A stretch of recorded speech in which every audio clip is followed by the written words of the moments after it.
And what was it like growing up in Macedonia? I worked for $1 an hour. The transition from socialist to capitalist society. Everyone wears the same jeans, everyone wears the same sneakers. That's the ghetto for you guys, for the US, you know. The ghetto in the US is a prime location in some countries in the world.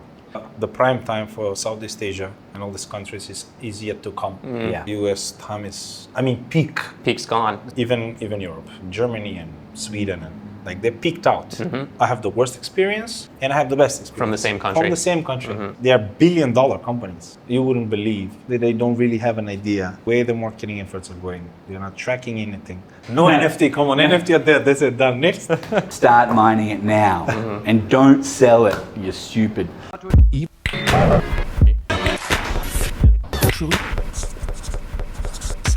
Today, we got Vlad, the founder and CEO of Blockchain Ads, and Alpha Group. Should I plug Alpha Group? Alpha Group Global, and a good friend of ours joining us today. Thanks for having me, guys. Yeah. Known Vlad for many years, and he's been gracious enough to join us when we're in our first couple of podcasts. So yeah, early days, helping us out. Thanks, man. With Much the promise that appreciated. you call me again once you hit 108 Yeah, episodes. we got you. There you go. Deal. Okay, we're gonna go straight into it. What was the first thing you ever did for money? The first thing I ever did for money. Yeah. Job or ish? Questionable behavior. Yeah. Probably I was 15, 16, right? I was trying to do some administrative work and it didn't went through. So I had to do a bunch of stuff on an event for an event company. Lighting, we're lifting heavy shit, working behind the bar. Yeah. Whatever was that summer, whatever something had to be done, it was me. Okay. So, Like yeah. a part-time school gig? That was during the summer. Summer. I need to get some money so I can go for a vacation, spend for, 10 days. I work 2 months and spend the money in 10 days. Did you enjoy the It was- vacation? I enjoyed the vacation. Yeah, I think I was 15 or 16, something like that. And did you And I never stopped since then. Yeah. Did you have like a part-time job at school as well, or just school and that was just summer? Yeah, I did. I was actually a fitness trainer. I was working in the gym, a receptionist and a fitness trainer, and school. Oh, there you go. And this was back in Macedonia. Back in Macedonia, yeah. And I'm gonna remember now. It's like the gym that I used to go, right? Probably they saw this guy wants money. He can work out here, so it was a good match.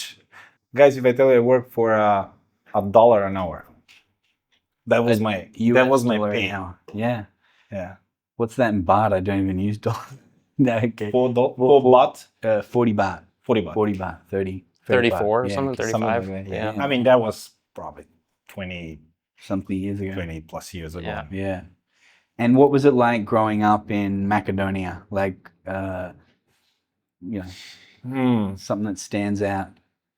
Well, I don't know what can I compare it to because I haven't grew up in any other country. Yeah. But, we grew up in a time that they call transition because it's a socialist country.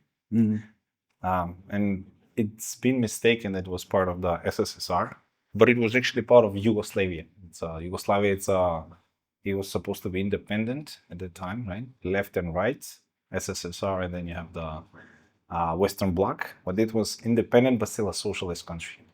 So I grew up in the time when Yugoslavia kind of dismantled, and out of this big country, you have 7 small countries came out, and it was everything in a mess. So the transition from socialist to capitalist society. And it took 20 years. I don't even know if we are still transitioned completely. Okay. Right? But what stand out, it's like, everyone work kind of equal.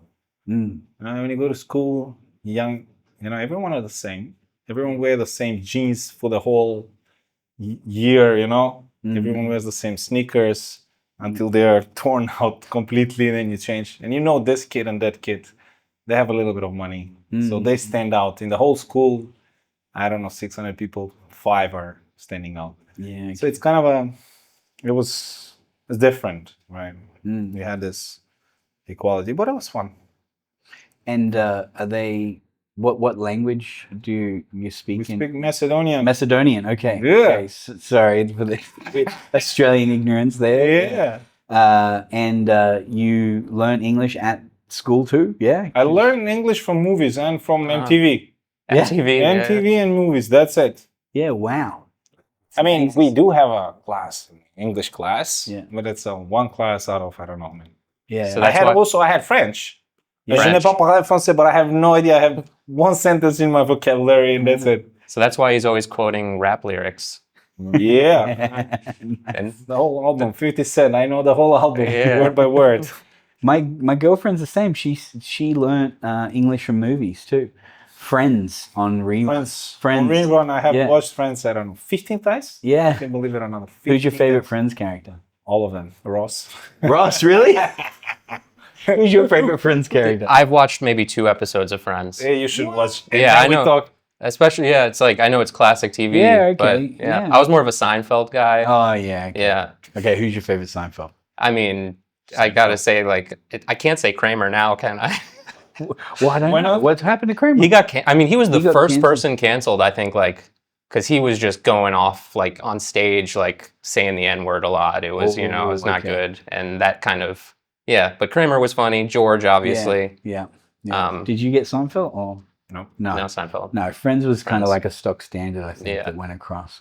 Huh. Yeah. All right. Well, and then when did you leave Macedonia?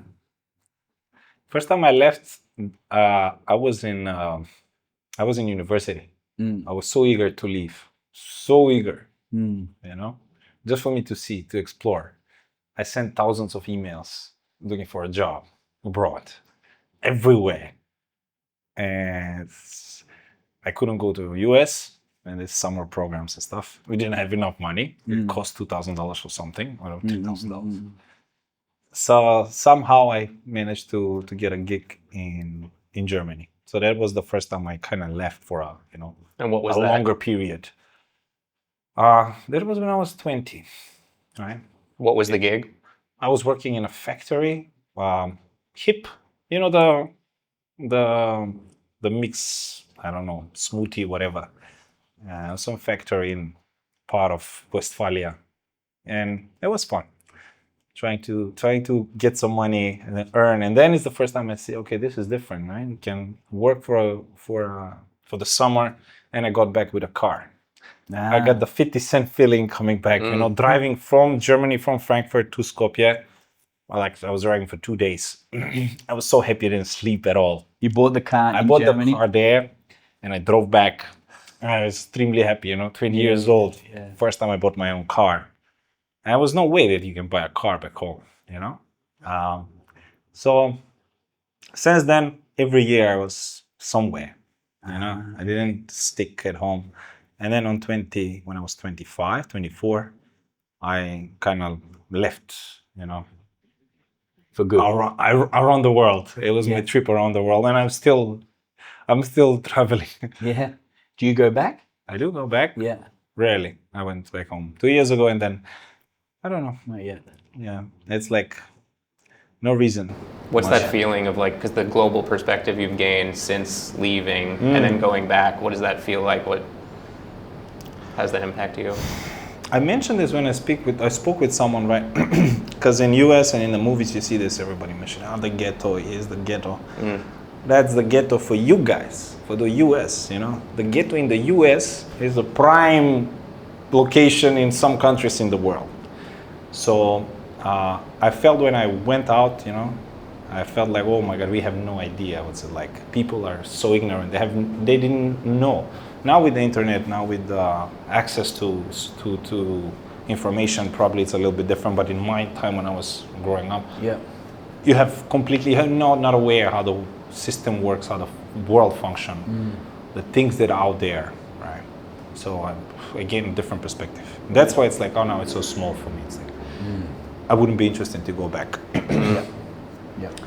But it's still home. Yeah. It's still of home, course. right? Yeah, I get that. Macedonia, it's a very small country, but you have mountains, lakes, some of the deepest lakes in Europe and the oldest lakes in Europe, caves, right? And they're UNESCO protected. There's some stuff that are really, really valuable and beautiful, natural, Yeah. you know, but they're not exploited enough. Yeah. You know, we don't know how to sell ourselves. So. But it's beautiful. People would be amazed if they see the people. Really, is this canyons and it's really some of the biggest hilltops. You know, it's really Beautiful landscape. beautiful landscape. Yeah, you will be amazed when you see. Wow, Yeah. Okay. you know, mountains and you have everything. Yeah. So there's literally everything. Clear water. You can drink water from the river. Yeah. Okay. Nice. So it's a beautiful place, but still underdeveloped comparing to some places in the world. For example, Germany, they don't even have a place for skiing or people pay a lot of money to go to a small hill. Yeah. Okay. And in Eastern Europe, not just Macedonia, let's say Croatia, Albania, it's beautiful. And when you meet people and they ask where you're from and you say Macedonia, or you say Macedonia, so it's right, Macedonia. Macedonia, yeah. Do most people know where it is, or No idea. No idea. Yeah. Okay. I don't know. You tell me. You guys know where it is? I know. No I idea. don't know where it is. Yeah. There you go. You're the first person I know from, and There the you go. only person I I hope know. I leave a good impression. Yeah. This Macedonian guy is okay. Yeah. How does that feel, like knowing you come from a place that most people don't know of? Dual feeling, right? Sometimes you feel like, okay, it's just me, I'm unique.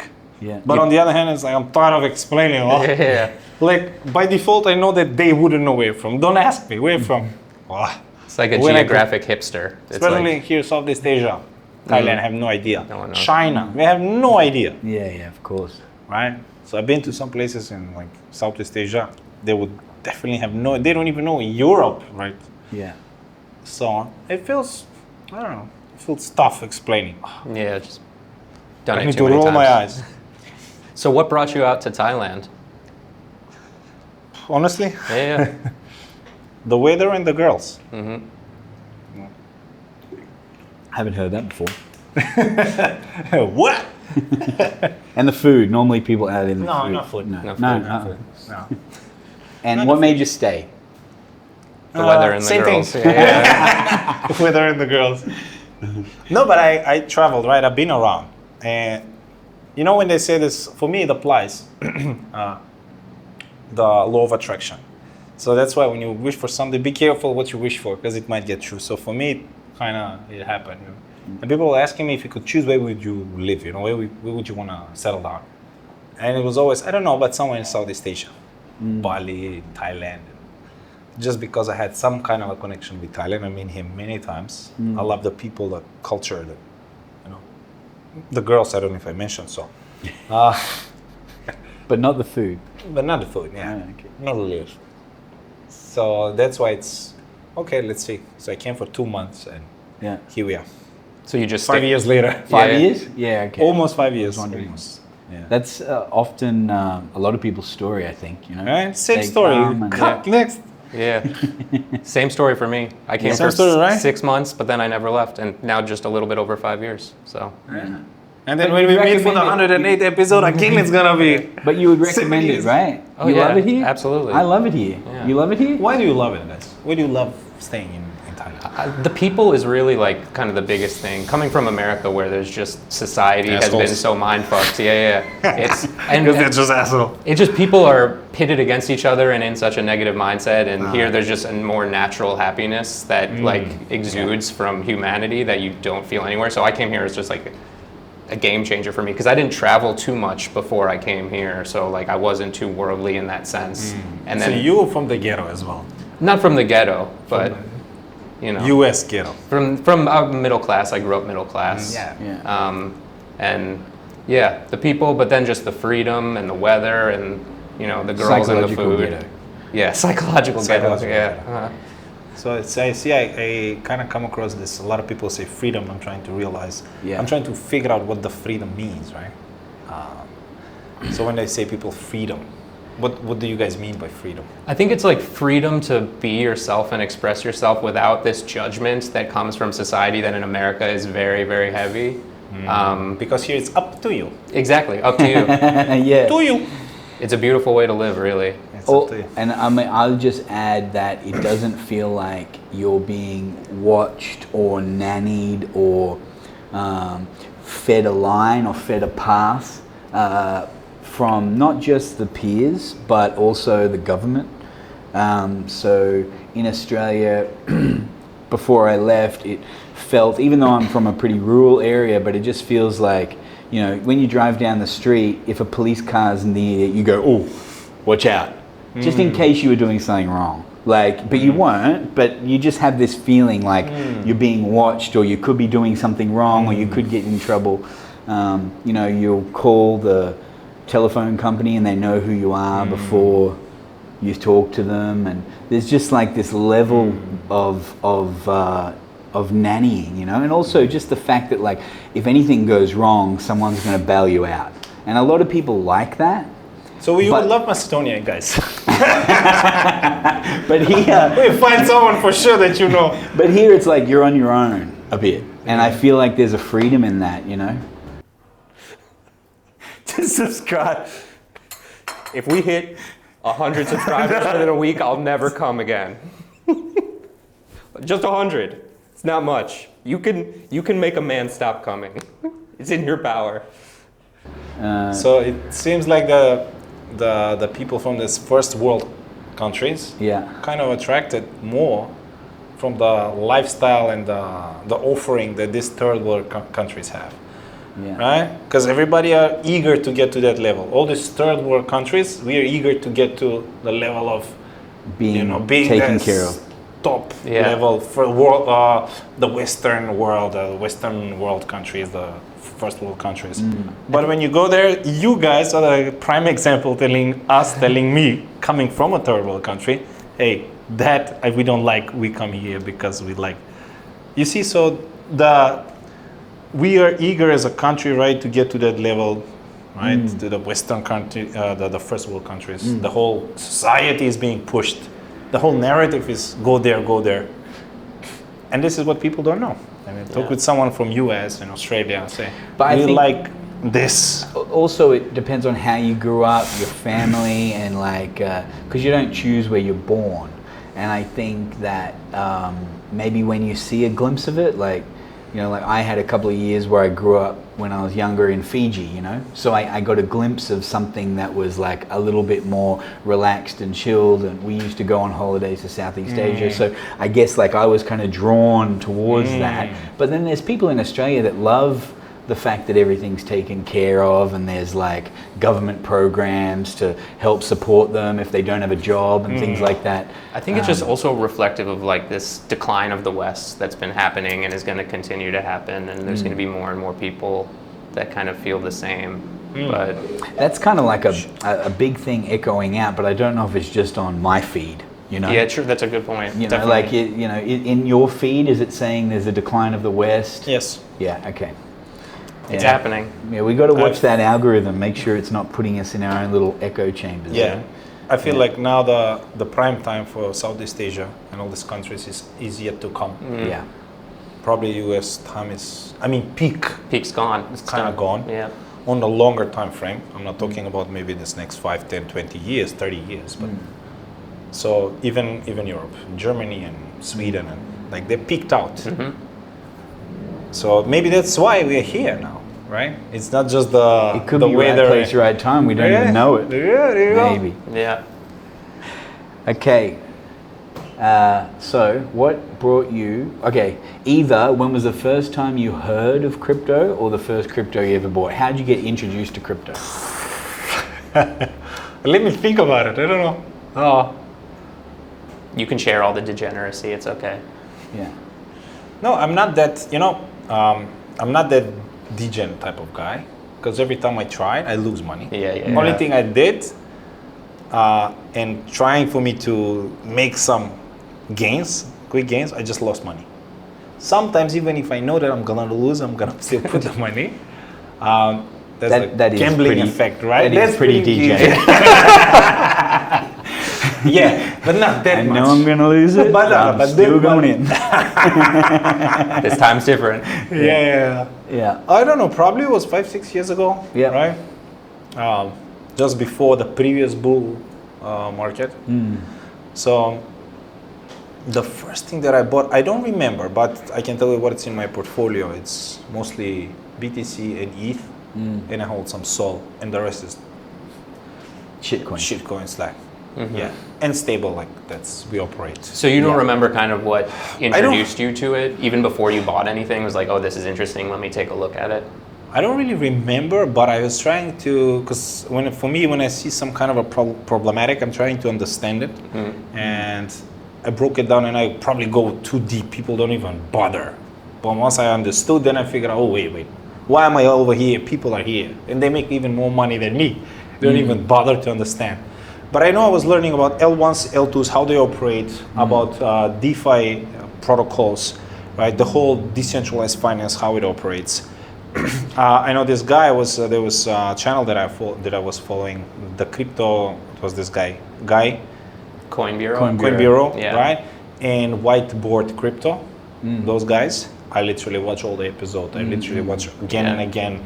Uniswap, how is that being structured? What, right? Trying to understand. Is this before? DeFi summer. No, is it before we worked together? Around that time, probably a little around bit. that time, Probably a little bit prior. Yeah. Right? Okay. Yeah. Because it does just kind of, because we've been talking about this, like, how do people get exposed to crypto, and what is their first kind of like introduction? Because, you know, the crypto community, all of us, we talk about mass adoption and people getting into crypto, but it's interesting how, like, either people have a story that they've told themselves and others many times over, right? Yeah. Or there is this sprinkling that's just happened bit by bit by bit, and they're okay. They bought some on Coinbase at some point, forgot they had it and came back, you know, and they just can't even remember, but now they're kind of at a spot where you understand it. You hold crypto as part of your portfolio, you know, and it's kind of like, how did it happen? Who knows? It just was like on the way, you know. But I'll tell you now, I remember how I got in the first time, and it was probably more than 10 years ago, right? And I don't know if you guys remember, there was some kind of a play in Bulgaria. That lady was claimed to be she scammed everybody out. I cannot remember of the name of the coin, but one of my friends, and I was not even back in Macedonia, I was somewhere in the world. And this friend of mine, he introduced me and said, listen, this is gonna go big, they're gonna make money, let's get in. It was such a hustle to buy it. So I had to contact some of my guys, my friends in the States, and then we need to send them fiat, so for them to buy. I have no idea how they bought. Right? I have literally no idea how we get it done. It was such a hustle. And that was the first time I bought, but I didn't thought much of it, you know? It's just like, I don't know. I have no idea. ICO from some 8 years ICO ago from 17 or whatever, right? Okay. 16, whatever. Yeah. And then the thing that I do remember, it was, I think, Moon Coin or Moon. Safe Moon. Safe Moon. Yep. It was Safe Moon. It was again. You know, it came once you heard about something from the media or from my friends who have no idea about crypto. Yeah. You know, you're too late, you fucked up. But at that time, I don't know. It's like, buy. And once I actually learned and understood, I'm like, what the hell was I doing? What's the deal with Safe Moon? I have no idea, but like it was such a buy. What do you need to know? You buy, you win, man. Yeah. Okay, you're right. Yeah, that was the thing. It was some of my friends who have no idea, right? They were in some business about truck driving and all this stuff. They have no idea about. Safe Moon was popular with the truck drivers. Yeah. No, Safe Moon had it was kind of like when taxes on tokens were kind of like unique and happening, and it's like we use 3%. I don't know what it was, but we use a percentage of every taxable transaction. You know how they take the tax and we put it in the liquidity pool and we buy it back off the market, and it kind of had this, you know, this whole scarcity and like thing, and it was no one had. It was new. It was like, oh my God, they're buying it back from the transactions. It's going to go to the moon. But for me, safely at that time, I had no idea about buyback. Like literally, the only reason why I bought it is just because my friend told me. Yeah. I have literally no idea what was I doing. You know, and I don't have much money to put. But whatever I have, okay, let's try it. Let's go. So I've been, if you think about it, I've been in crypto for a long time. Yeah. But Yeah, probably this Peak assets. Peak assets. So from purchasing and dabbling and investing a little bit, what then led you on this path to found Blockchain Ads? What launched you on that journey? Yeah, that was not really related to my interest in crypto, or didn't came from that side of the coin, right? It came from me being, started this marketing agency. We got some clients, right? And a lot of clients from crypto started coming in. And at what point we have a client who had a client that really needed some sort of a solution, advertising solution, and they have a lot of budget. And I was on a call and I heard them talking. They were managing a lot of money. At that time for me, there was a lot of money, right? They have a couple of $1 million. They need to spend it within this 3, 4, 5 months. Dude, give me a way. Let me know how I can, all right, where we need to spend it. We have budget, we cannot spend it. Find me a way to spend this budget. Because they can't spend it because they can't find the right... They cannot find the right audience to advertise to, right? They have quite a lot of budget. They have a good product, or they have a product and they have a budget behind it. They need to advertise it, and there was no way. So I kind of saw an opportunity, right? It's like a business opportunity. If it was in some other field, probably I would have done the same. So I said, wait, there is money and there's no place for them to spend the money, right? There's no advertising network that actually will enable them first to advertise. It's restricted. And second, to find exactly their audience, what their targeting is. And this is how blockchain has started, right? I'm like, okay, why don't we try and we just go to a publisher directly? So we got one publisher to advertise to. That's a website for those who don't know. 1, 2, 3, and then why don't we introduce an ad server? So we do that automatically instead of just doing it one by one or manually. And then I come up with the idea on this specific targeting, because that was the missing part. And it kind of rolled into a whole concept, a whole idea. Right, and until now, that's my main focus. And how many years ago was that? That first client that triggered this idea? That was 2021, I guess. 2021. Yeah. And so it was a marketing agency first, and then you got a big client that wanted to focus on crypto, and they were big enough for you to go, this is a problem, and then dive into it. Yeah, well, we had a couple of clients, crypto clients, right? And I saw an opportunity why, and we are trying to find, I was trying to literally research everything that was out there. There was nothing that we can use as a marketing agency, no tools. So what are the big problems for crypto companies, either then or if they're still the same problems now, like to market? To market? Yeah, probably it's the same problem. Yeah. Right? Now it's a little bit more, there's a little bit more tooling and understanding. You know, when we think about it, we are probably into this and we kind of understand the concept. When we look at the big picture, there's not even, drop in the sea or in the ocean. It's like nothing. It's not a big problem, right? It's just a problem for this specific audience of people. And for them, they just want to find the right people to target to, right? To advertise or to offer their products. So is one of the reasons because the pool is so small of people in crypto that are using products in crypto? Yeah, and the nature of the industry itself, it's anonymous, right? People are using crypto and DeFi protocols for the same purpose. They want anonymity.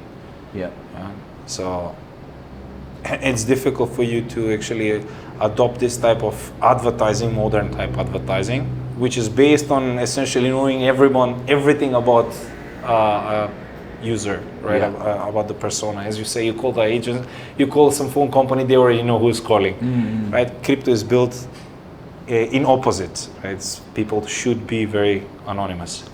So that's the challenge, how to offer a product to someone who wants to stay anonymous. Right? That's the main. And how does blockchain ads solve that problem or address that challenge? Not easy. It was not easy. So it's a simple solution, right? Something which was used in the ad tech industry for so long, we just kind of add one more piece to it. So using the same technology that was done previously, we just pick up additional details from the blockchain or the wallet address and attach to that profile that is essentially being used until now from all these other industries. And it seems that it caught up. It was the first 2 years since we started, people couldn't comprehend, right? They had no idea. But now it's kind of being it's more obvious. Marketing agency do understand, it makes sense. So I reckon in the next 10, 20 years, having that piece of information as a wallet address would be considered as part of the other criteria that all these marketing companies, agencies are actually storing for a profile. Right, the IP address, your demographic, age, whatever, it's gonna be wallet address, or 1, 2, 3, 4, 5, 6, 7, 8, 10 wallet address. It's gonna be normal, standard, in my opinion. And right now, I know at one point, crypto companies couldn't really advertise on like the big one, like Meta or Google. Is that still the same now? Is it like still a restricted? Yeah, it is still restricted. There's a verification process, I assume, right? You have to be accredited company, documentation and everything. So, and the market is still in, we're still so early. So just a portion of those companies, maybe, I don't know, a few percentage of the whole market are actually companies who have a proper businesses, right? Some of the central exchanges, they're actually established and they can advertise. And not everything, right? You cannot advertise new token, you cannot promote people to purchase a token, right? So it's very restricted still. And as a founder and CEO of your company, right? How many people do you have under you, like in your team, working for Blockchain Ads? More than we should.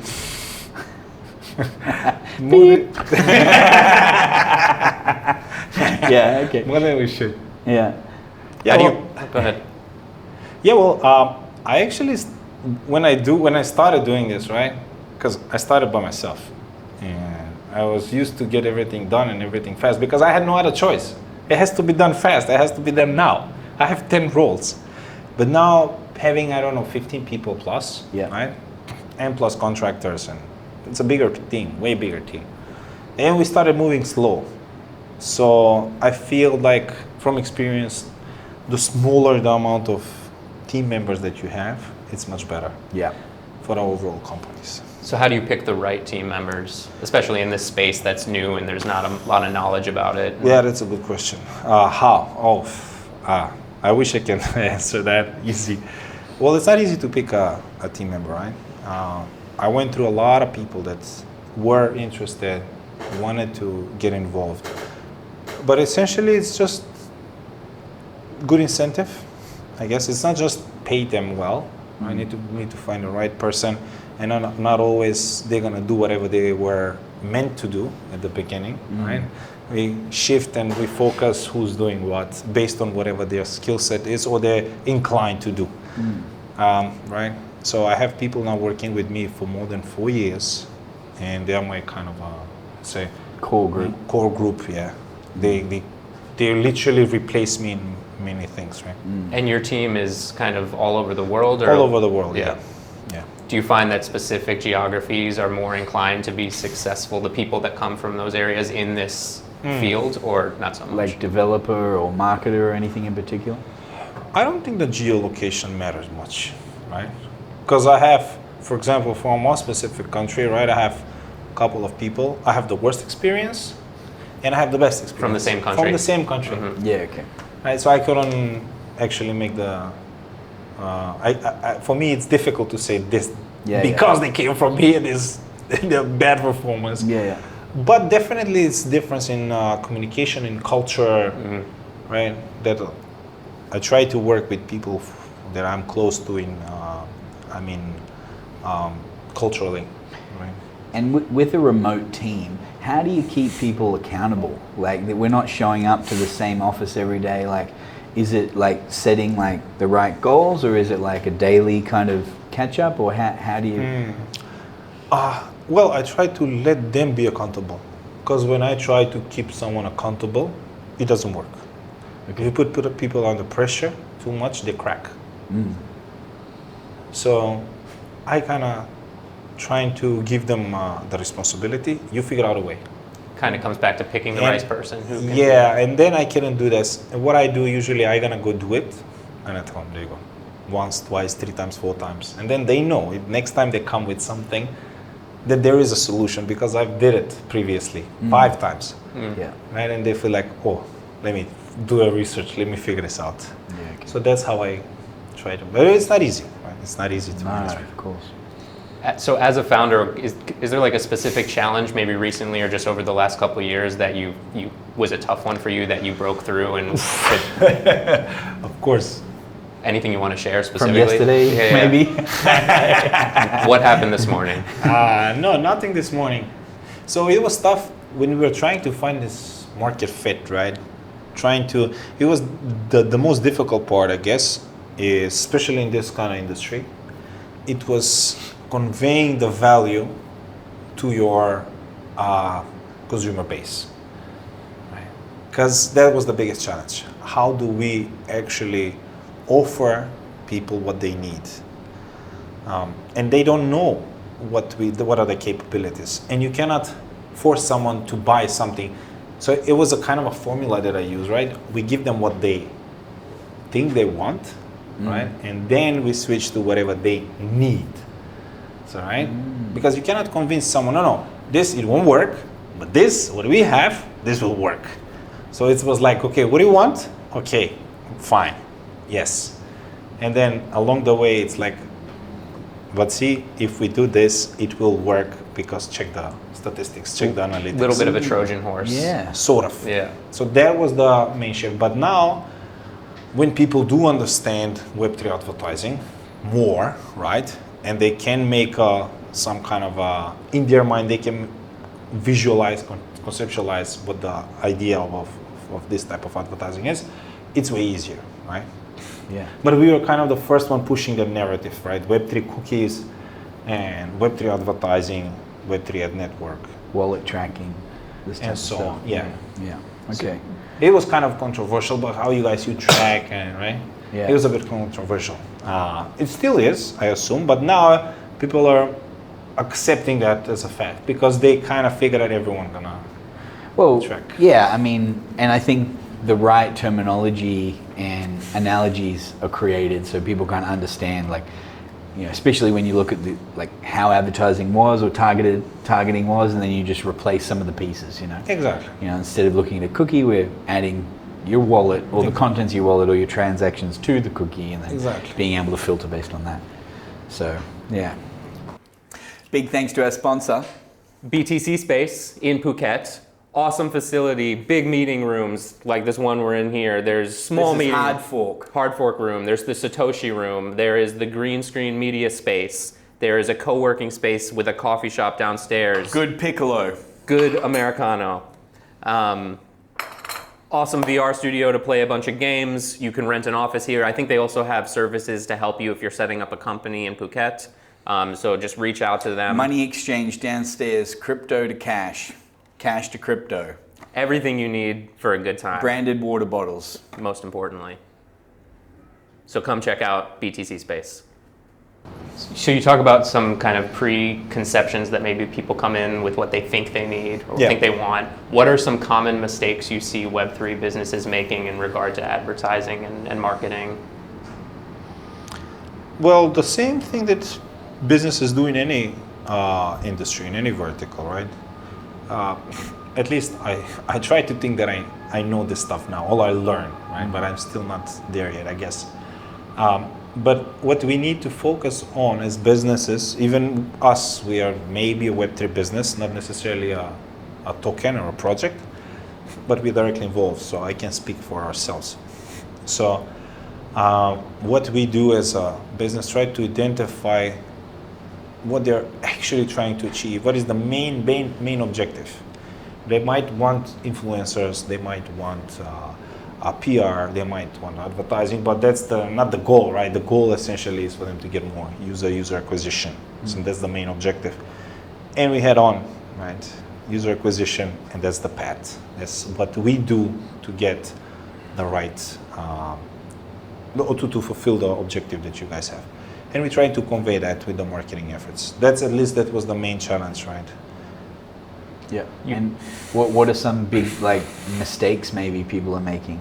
You know, like, Companies. Yeah, like companies, projects, or big and small, whatever. Yeah, they operate blindly. A lot of companies in the space they operate blindly. We spoke with several big companies, large companies. You wouldn't believe that they don't really have an idea, right? What we did, they have no idea where the marketing efforts are going. They're not tracking anything. And even myself, I'm surprised. They are billion-dollar companies, right? Well, And they're just spending money willy-nilly, or they're not spending? they spend a lot of money in advertising and marketing per se. But comparing to those type of businesses or scale of businesses in different verticals or different industries, these guys have no idea where the money are going, right? What is working, what is not? What is the feedback? There's no feedback loop.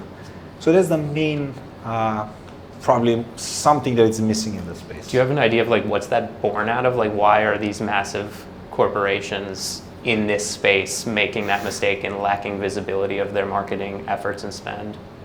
Well, for the same reason that the industry is built for anonymity. So it's difficult for you to track everything when you essentially going after consumers who want to be anonymous, who are changing wallets all the time, who are using different type of non-custodial wallets, right? So Yeah, okay. it's normal. It's just more difficult. The landscape's new and it's more difficult. Landscapes is new and Okay. people are trying to figure out a way. This is even challenging in the Web 2 or the standard industry, right? Yeah. Attribution and funnels and where the money are going, what are we getting, right? Yeah. But in Web 3, it's 10 times more difficult. Yeah, okay. So there's the main challenge that I see. Okay. You mentioned influencers. Are KOLs and influencers worth the hype in Web3? Yeah, absolutely. Yeah? Yeah. Yeah. Yeah, they drive. It's all hype, right? So they drive the price, and projects are looking for that. Do you have any advice for people who are working with influencers or KOLs to market their project? Because there's a lot, there's a lot of hype, but there's a lot of scammy behavior too. So how do you kind of navigate that? Yeah, I mean, it's a huge difference between KOLs. Look, what is being defined? Let's define a KOL, right? We were talking about this before. So for me, a KOL is completely different than these shillers that we have in the space. So KOL can be someone like Pompliano, can be sailor, can be someone who has influence. People listen to what they say, Yeah. right? There are a couple of influencers here in Phuket, right? Coach Crypto or some of these guys who have an audience and people do listen to them, right? Some traders. And it probably makes sense to partner up with those guys. Yeah. Right? It's win-win, I would say. Not that they don't get fooled. Human beings, of course, Yeah. even they operate on hype. But so you can avoid that.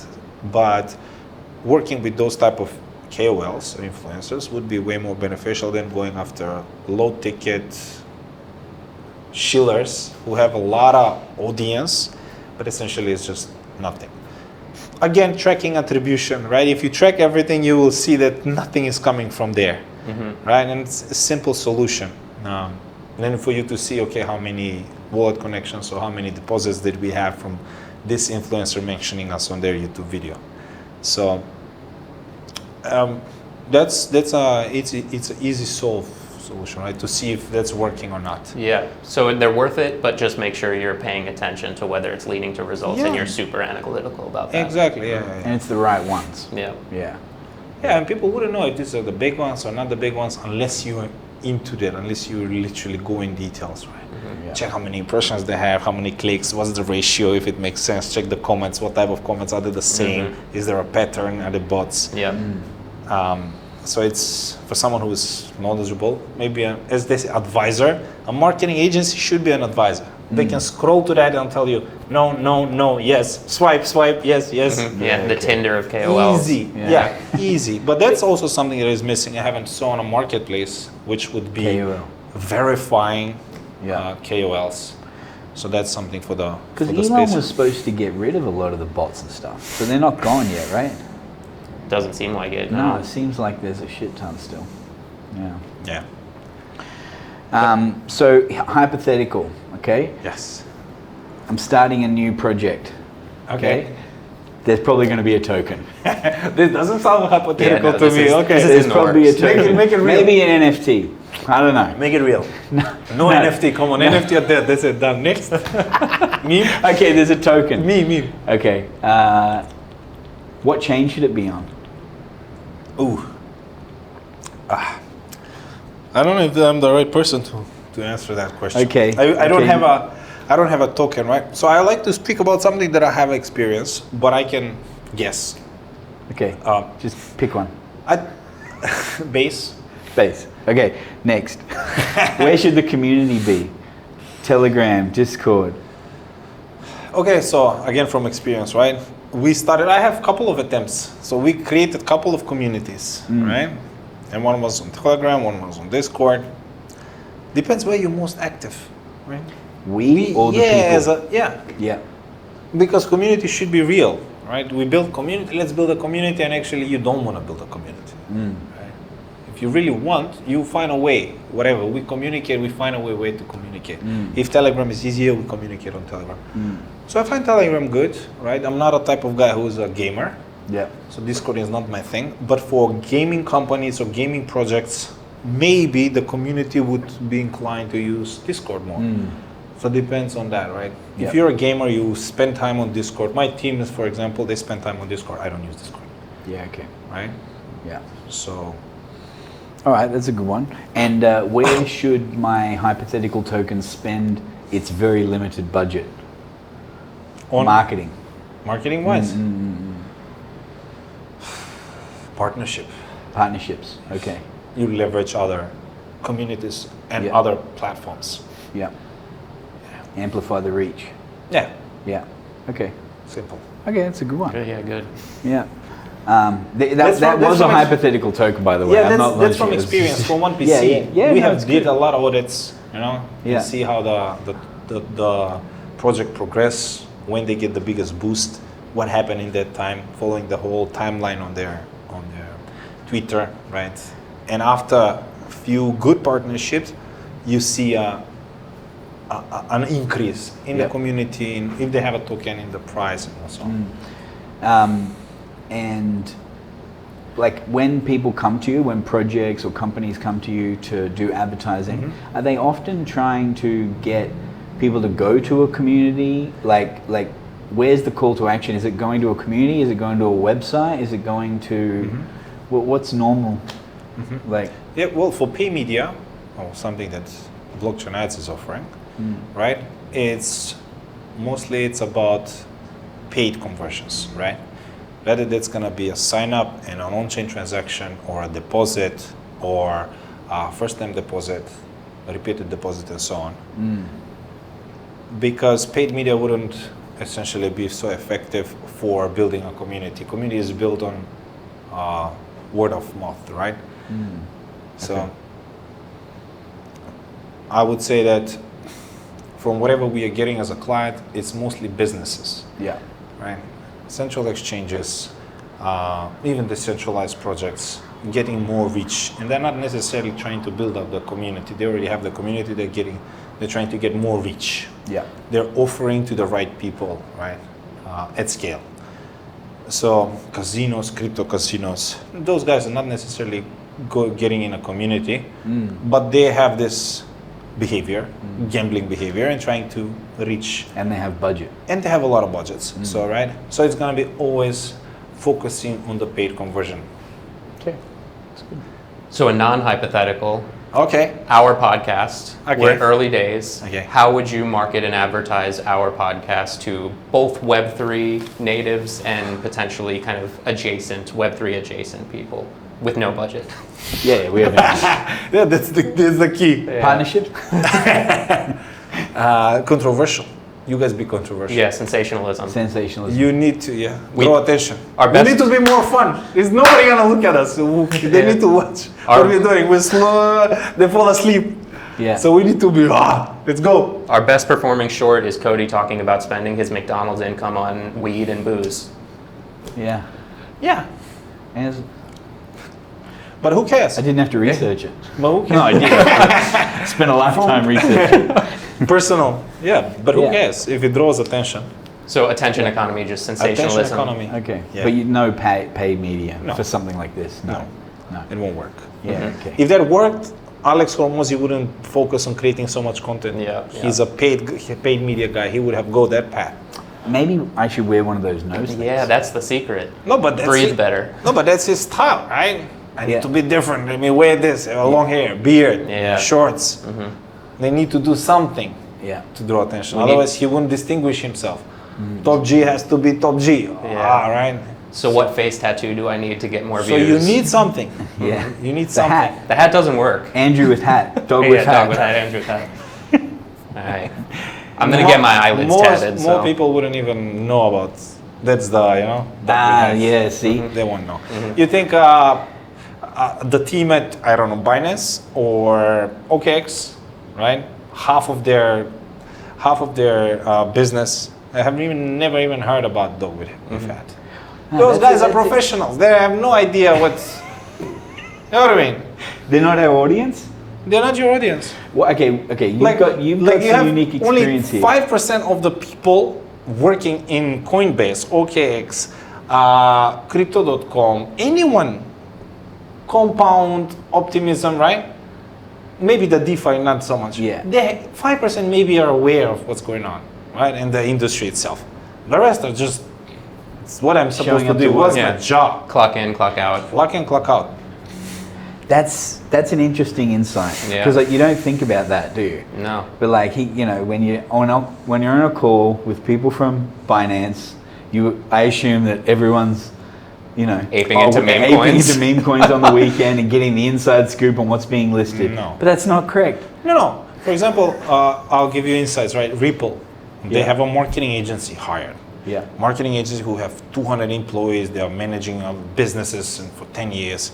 Those guys there, those are professionals. They're marketers, right? They have no idea about dog with hat. Ripple is their client, or let's say I don't know, Algorithm Foundation, right?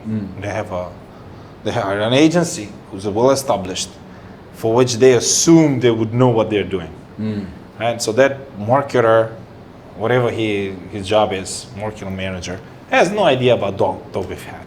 Do you think that's a good thing, a bad thing, or a neutral thing? It doesn't matter. No, that's kind of the audience that we think is this big is actually this big. Yeah. Right? Is it gonna grow ever? About what? About dog with Yeah, hat? yeah, exactly. Just The dog with culture. hat. No. No. No. Adoption, yeah. But because I want to pay fast. I don't want I don't want to hustle for me to do some payment for a few hours. Yeah. Right? I want it done fast. Yeah, So okay. You were stablecoin telling me payments. about this experience. Yeah, okay. So Right. he makes payments within the business. And often when he's dealing company to company, he still has to use banking, like not regular banking. Yeah. So it's way easier, way cheaper, and it will get adopted. Yeah. 100%. Well, something which has an actual value. But dog with hat is just like you cannot beat the gambling community. Those guys are huge, right? For example, like gamblers, and this is a gambling thing as well. But it's we identify as DeFi degens, whatever. It's a good transition into another question. What utility excites you, or do you think is bullshit that you've seen recently? I think everything is bullshit. Only payment is the valuable thing, right?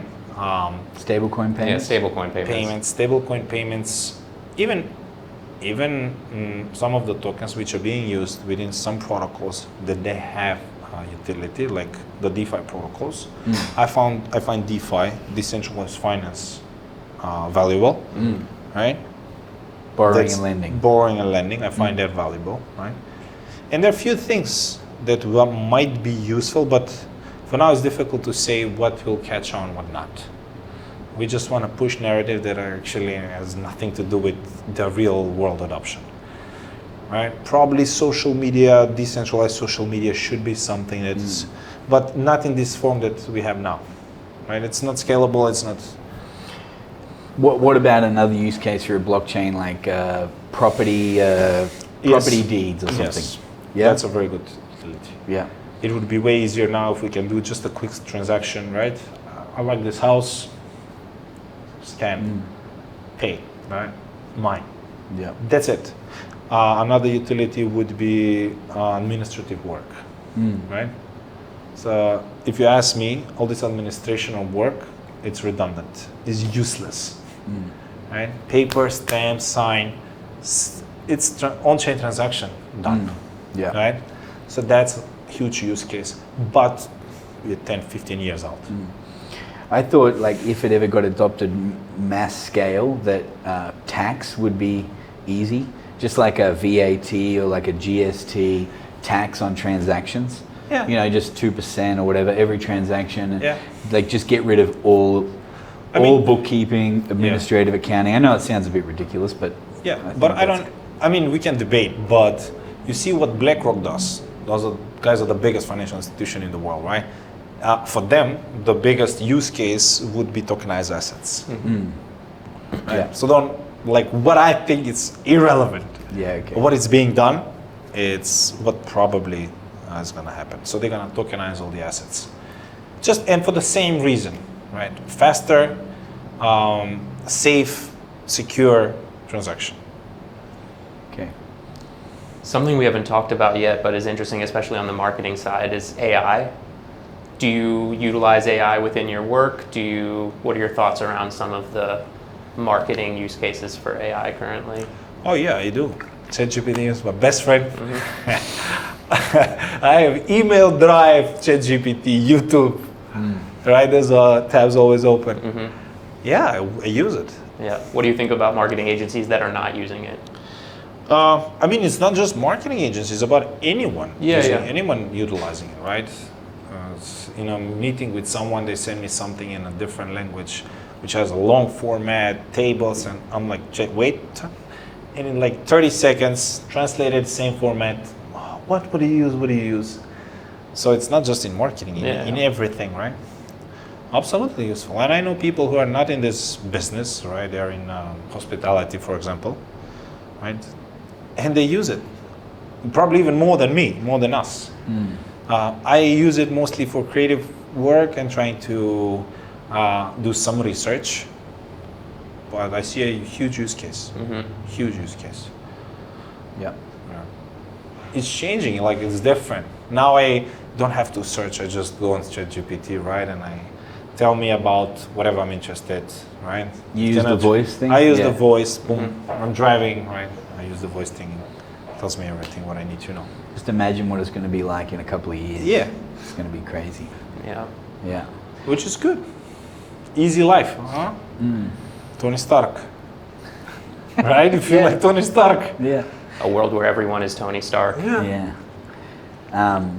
And what else? What else are you into other than crypto? Anything else on the? Yeah.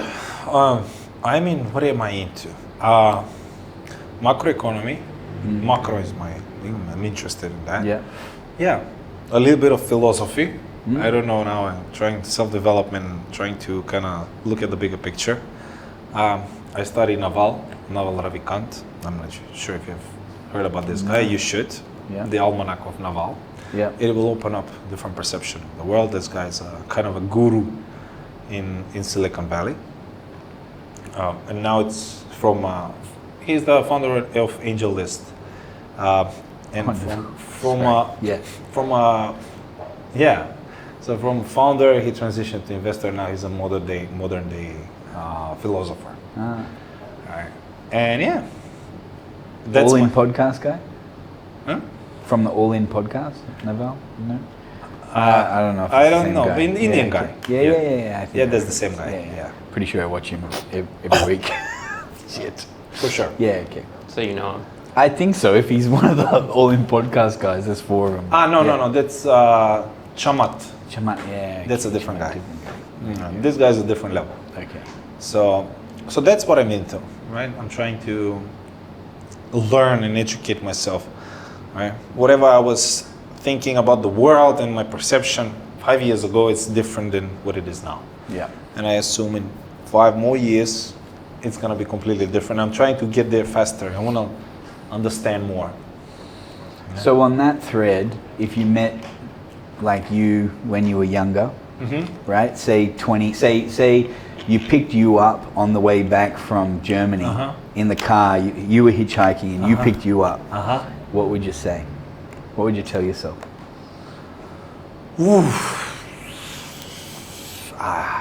Difficult question now.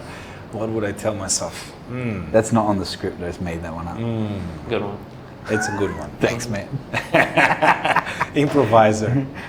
Well, I would probably tell myself to there is more in life than what I currently know of. So my perspective at that time is very limited and restricted. So I would kind of urge myself to explore more.